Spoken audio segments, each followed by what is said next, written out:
이응 간증자들의 성구도적질. Q. 자기 간증을 하면서 성경 구절을 이용하는 것 어떤가? A. 자기 이야기를 설교에 활용하는 것은 다음과 같은 몇 가지 사항을 고려해야 합니다. 간증자에게 장점. 공감대 형성. 개인적인 경험은 청중과의 공감대를 형성하고 설교 내용을 더욱 친근하게 전달할 수 있습니다. 생생한 전달. 추상적인 개념을 개인적인 경험을 통해 구체화하여 청중의 이해를 도울 수 있습니다. 진정성 전달. 자신의 경험을 솔직하게 나눔으로써 진정성을 전달하고 청중과의 신뢰를 구축할 수 있습니다. 신앙양심적으로 주의할 점. 자기중심적 설교. 개인적인 경험에만 초점을 맞추면 자기중심적인 설교가 되어 하나님이 자기를 위해 존재했다는 것이 될 수 있습니다. 성경 말씀이 중심이 되어야 합니다. 성경적 해석 부족. 개인적인 경험에 대한 성경적 해석이 부족하면 설교의 권위를 약화시킬 수 있습니다. 경험의 일반화. 개인적인 경험을 지나치게 일반화하면 청중과의 괴리감을 형성할 수 있습니다. 성경 구절의 맥락. 성경 구절을 사용할 때에는 반드시 본래의 맥락을 고려하여 정확하게 해석해야 합니다. 자기 이야기를 설교에 활용하는 것은 효과적이지만 성경 말씀에 대한 깊이 있는 이해와 해석이 뒷받침되어야 합니다. 개인적인 경험은 성경 말씀을 설명하고 적용하는 도구로 사용되어야 하며 자기중심적인 설교가 되지 않도록 주의해야 합니다. 자기 간증을 하면서 성경 구절을 이용하는 것 어떤가? 자기 간증을 하면서 성경 구절을 사용하는 것은 자기를 높이는 데 매우 효과적인 방법입니다. 하지만 몇 가지 중요한 사항을 고려해야 합니다. 그런 사람을 주의할 점. 자기중심적 간증. 간증의 초점이 하나님이 아닌 자신에게 맞춰지지 않도록 주의해야 합니다. 간증은 하나님의 영광을 드러내고 그분의 은혜를 증거하는 것이 목적이어야 합니다. 성경 말씀의 왜곡. 성경 말씀을 개인적인 경험에 억지로 끼워 맞추거나 맥락과 다르게 해석하지 않도록 주의해야 합니다. 항상 성경 본문의 의미를 정확하게 이해하고 적용해야 합니다. 경험의 일반화. 자신의 경험을 모든 사람에게 동일하게 적용되는 것처럼 일반화하지 않도록 주의해야 합니다. 각 사람의 상황과 배경은 다르므로 간증은 개인적인 경험을 바탕으로 하되 보편적인 진리를 전달해야 합니다.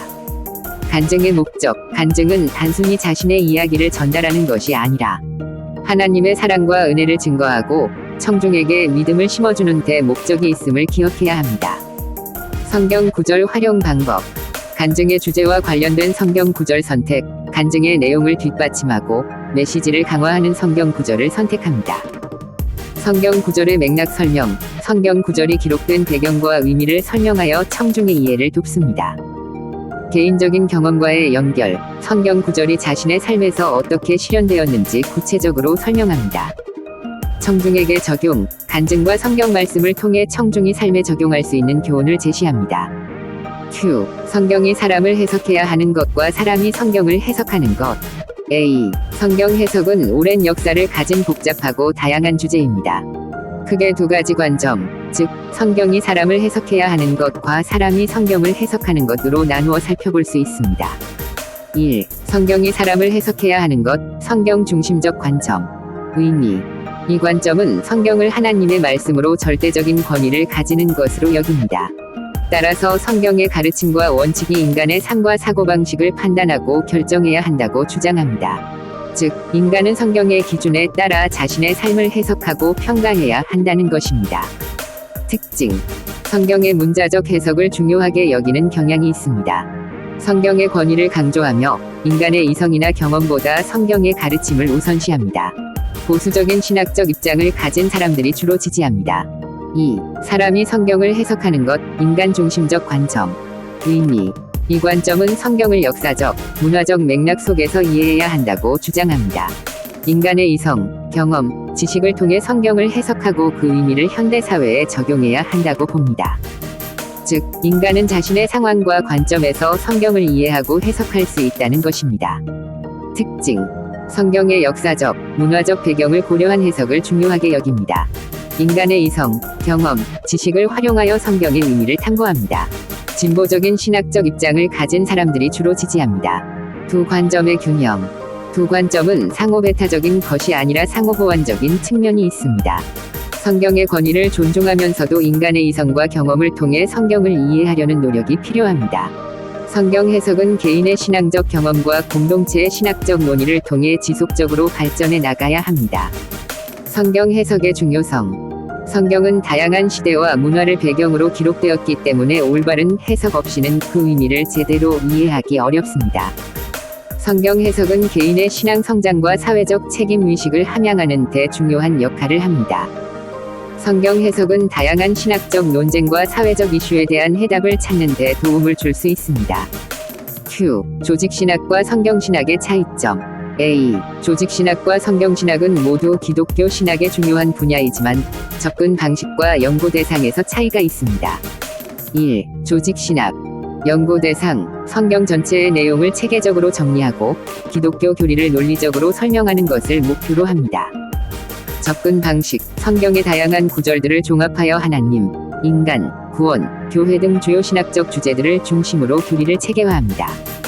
목표, 기독교 신앙의 핵심 내용을 명확하게 이해하고 현대 사회의 다양한 질문들에 대해 성경적 답변을 제시하는 것을 목표로 합니다.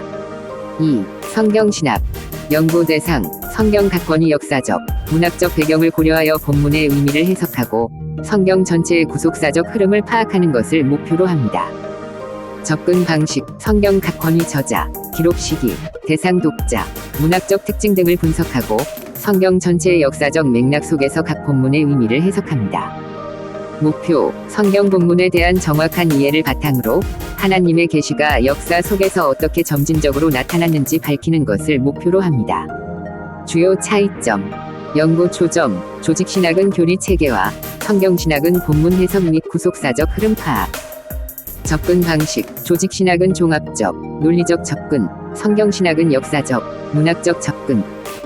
연구 대상, 조직신학은 성경 전체, 성경신학은 성경 각권 및 구속사적 흐름. 상호관계, 조직신학과 성경신학은 상호보완적인 관계입니다. 성경신학은 조직신학의 기초 자료를 제공하고 조직신학은 성경신학의 연구 결과를 바탕으로 교리를 체계화합니다. 건전한 조직신학은 성경신학의 연구 결과를 바탕으로 세워져야 하며 성경신학은 조직신학의 방향성을 제시합니다. 요약하자면 조직신학은 성경 전체를 아우르는 큰 그림을 그리고 성경신학은 그 그림을 구성하는 각 조각들의 의미를 밝히는 역할을 한다고 볼 수 있습니다.